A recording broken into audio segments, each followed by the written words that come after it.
সেলিম খান, প্রশ্নটা এখন সবচেয়ে বড় হচ্ছে যে ইসরায়েলকে কি থামাতে পারবে? আপনি কি মনে করেন? দেখেন, এই মুহূর্তে যে ঘটনাটা চলছে, যে ইসরায়েল মানে গাজা যে এলাকাটা ৩ মাসের যুদ্ধবিরতির পর আবার নতুন করে ইসরায়েল হামলা শুরু করেছে, সেখানে হামলার পরে প্রতিদিন কিন্তু শত শত লোক হতাহত হচ্ছে এবং এই হতাহতের সংখ্যা বাড়া ছাড়া কমছে না। এবং ইসরায়েল সৈন্যরা দেখেন কি করছে, তারা ক্রমেই নিজের জায়গাকে এগিয়ে নিয়ে যাচ্ছে। যে গাজার ইসরায়েলের যে নিকটবর্তী এলাকাগুলো সেই পরিধি কিন্তু ক্রমেই বাড়াচ্ছে এবং বারবার বলছে যে এই পর্যন্ত হচ্ছে নোম্যান্স ল্যান্ড, এর মধ্যে কোনো ফিলিস্তিনি বাসভূমি থেকে শুরু করে কোনো কিছু গড়তে পারবে না।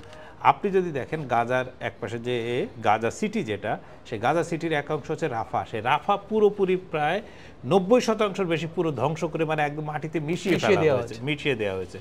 ফলে এই মাটিতে মিশিয়ে দেওয়ার যে ঘটনা ঘটলো, সারা দুনিয়া চেয়ে চেয়ে দেখছে। তারপরে আপনি কিভাবে মানে আমরা আশা করব যে তাদেরকে কেউ থামাবে?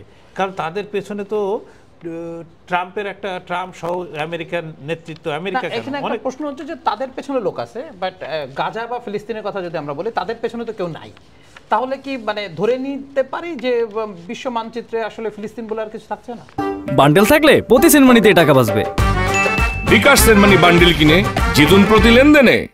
বিশ্ব মানচিত্রে আসলে ফিলিস্তিন কিন্তু সেই ইসরায়েল রাষ্ট্রটির জন্মের আগে একটা আবাসভূমি হিসাবে ছিল, সেটাও ছিল ব্রিটিশদের অধিকৃত।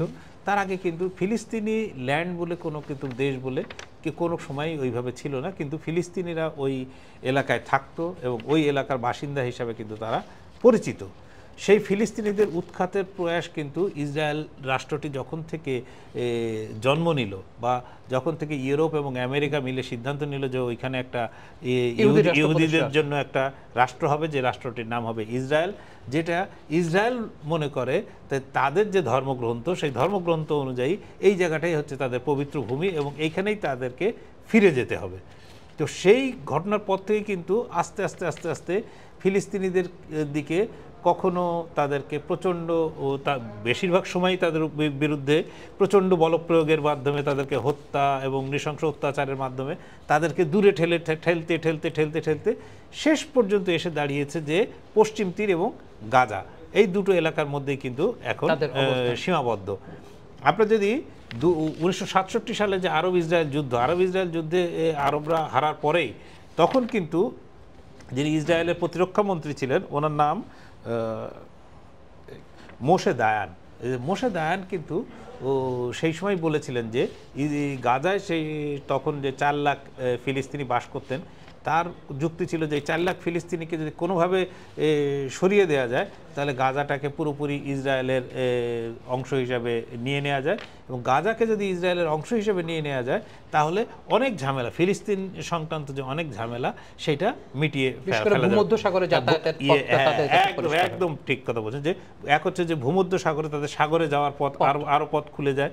2 নম্বর হচ্ছে যে আপনার গাজা থেকে খুব অল্প দূরেই যে সমুদ্রের ভেতরে, সেই সমুদ্রের ভেতরে কিন্তু বিপুল পরিমাণ গ্যাস পাওয়া গেছে এবং ইসরায়েল কিন্তু বেশ কয়েকটি কূপ থেকে গ্যাস তুলছেও এবং এই গ্যাসের অধিকার যদি হিসাব করে দেখা যায় যে এই গ্যাসের অধিকার কিন্তু ফিলিস্তিনিদেরও এর অর্থ বা এই সম্পদের ভাগ পাওয়ার কথা, কিন্তু যদি তাদেরকে ওইখান থেকে সরিয়ে দেওয়া যায় তাহলে কিন্তু যে ফিলিস্তিনিদেরকে আর ভাগ দেওয়ার বা তাদেরকে স্বীকৃতি দেওয়ার কোনো কথাই কিন্তু আর উঠবে না।